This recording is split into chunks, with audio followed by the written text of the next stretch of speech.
In the wet embrace of Naples sails the island of Capri, as lonely and beautiful as the famous visitors it attracts every year.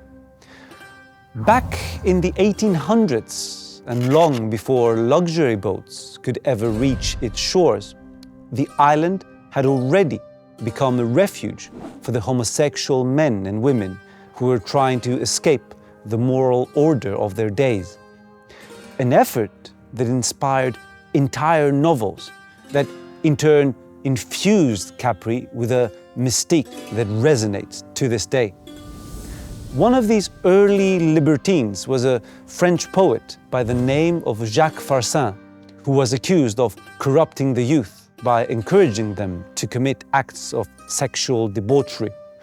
After newspapers in Paris published details of his orgies, he escaped to Capri and decided to build a house there, a villa, that survives to this day.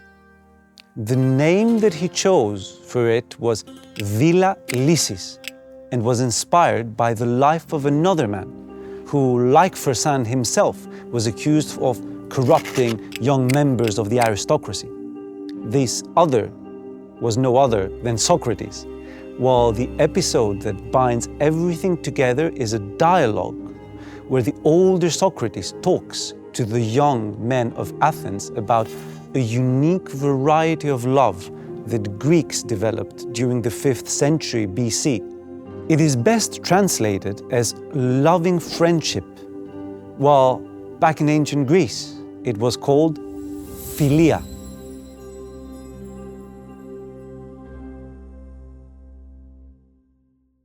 The story under discussion comes from Lysis, one of Plato's philosophical works, written, as usual, in the form of a dialogue, one between Plato's beloved master, Socrates, and a group of noble Athenian youth. Plato's dialogues are works of poetry as much as they are of philosophy, and it's very important to notice the set that Plato paints for us with his words. Socrates finds himself in a palestra, a wrestling school. This setting is not chosen at random, and is there to show that philosophy, as practiced in Greece during the 5th century BC, was something of a wrestling match of the mind. Socrates quickly realizes that he, unknowingly, had stumbled in the center of a love triangle, one between 3 adolescents. The main object of desire is Lysis, a beautiful youth coveted by Hypothalys, who spends his days in a feverish state composing love songs from his unrequited passion. In fact, the boys in the school tell Socrates how they have their ears beaten senseless by Hypothalys' endless ravings about his beloved. And Socrates decides to intervene on behalf of this tortured lover by talking to this Lysis boy in order to find out more about his character. Being informed that Lysis loves nothing more than good debates, Socrates begins a random discussion in order to attract the young boy. And just like a moth to the flame, Lysis approaches together with his new boyfriend, the rival of this triangle. Like so many of the Socratic dialogues written by Plato, Lysis too is filled to the brim with homoerotic tones, as Socrates sits between 3 young boys: Hypothalys, the raving wannabe, Lysis, the object of Hypothalys' desires, and Lysis' boyfriend, who is currently occupying the place that Hypothalys can only dream of. As with most of these Socratic dialogues, so in this one, the great philosopher asks those around him to define for him a single term, which in this case is philia. Reading from an English translation of this dialogue, one will find that most interpreters chose to interpret philia as friendship, but will soon find how problematic this is. Because Socrates begins by asking his young listeners whether philia, friendship, if you will, can be asymmetrical. Can a person, in other words, have philia for someone who does not feel the same for them? Now, if philia meant friendship, the answer should be clearly no, as no one could consider themselves to be a friend of their enemy, at least not knowingly. But the answer the boys give, and Socrates agrees with, is that yes, a person can have philia for someone who does not share this emotion with him. Now, just picture the scene unfolding in front of us. A young man is in love with another who, to his detriment, prefers the company of a different man. And all three are sitting discussing something called philia. Certainly, this scene is set for something other than mere friendship. So, what other emotions do we know that can be asymmetrical, that can occur in just one of the two partners? Love, actually. And indeed, throughout the writings of Greek authors, we find a more or less consistent use of the term philia to mean a form of love, the most spiritual, perhaps, that Greeks would ever develop. And while the word appears to have been in common use, Socrates is the first to ask for an actual definition. Before, however, we begin to move towards the answer, how exactly did this Greek love look like? Was Socrates as guilty as Fersen, the poet who took refuge in Capri after being accused of sodomy by the French authorities? Well, the fact that scholars are still divided on the physical nature of this love is perhaps secondary. What's more important is us and our insistence that some form of sexual intercourse just had to be the base of what the Greeks called philia. And the reason for this lies somewhere in our modern education. Because without actually being conscious of the fact, most have accepted a view of human nature that is defined by its basic instincts, and where everything higher, everything noble about us is necessarily an outgrowth of those same basic instincts and our quest for survival.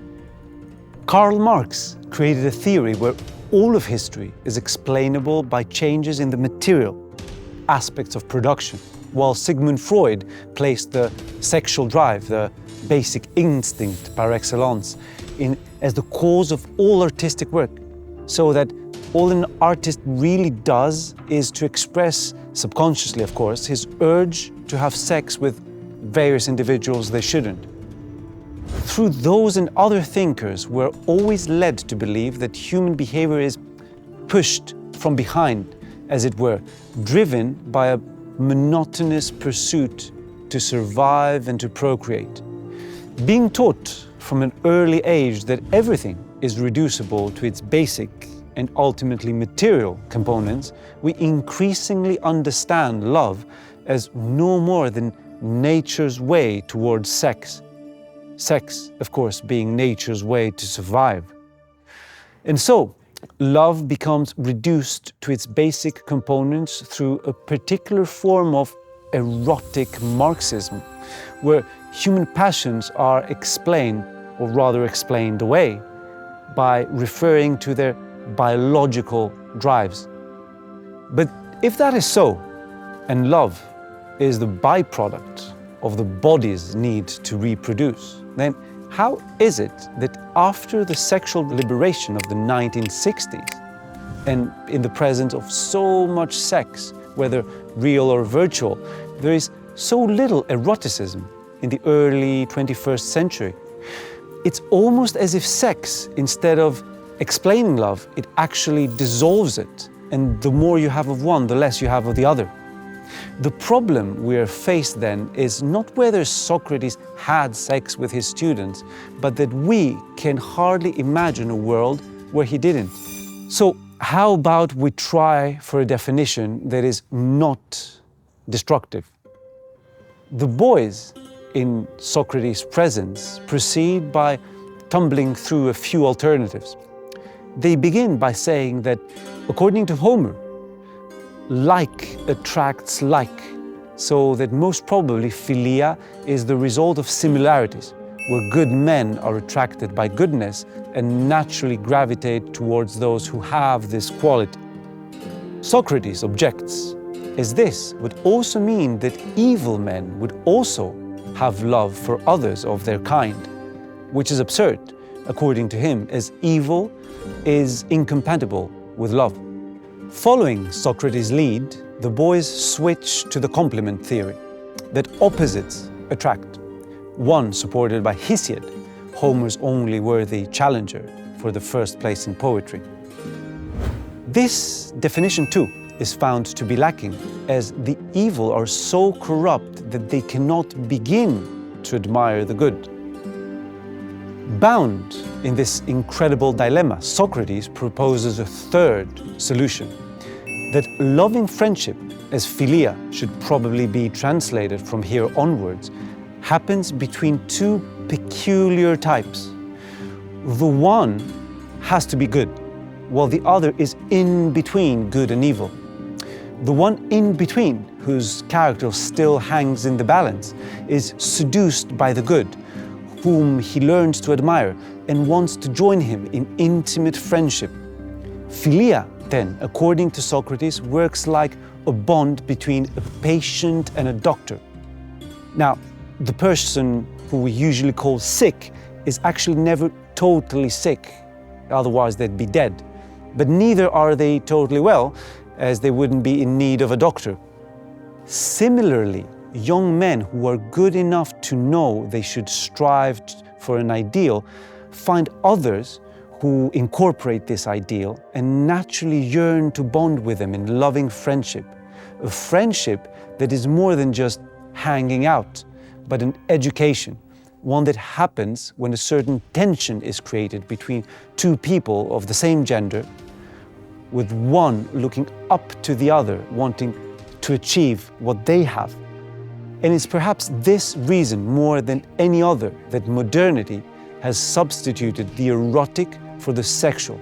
Because unlike sex, Eros is not an egalitarian but an aristocrat, as he recognizes the superior and the inferior, the higher and the lower, and demands that the lower constantly strives towards the higher. And just to add to our modernist frustrations, Lysis ends inconclusively, as Socrates ends up refuting his own thesis, admitting that he has in fact failed to find a proper definition for Philia. But this frustration is not without benefits, because after all this confusion, Socrates turns to the boys and says that today he made himself ridiculous, because after failing to provide an actual definition of what Philia, loving friendship, truly is, he, Socrates, actually feels, strangely enough, that he has this Philia for the young boys. But as to what being their friend actually is, he cannot tell.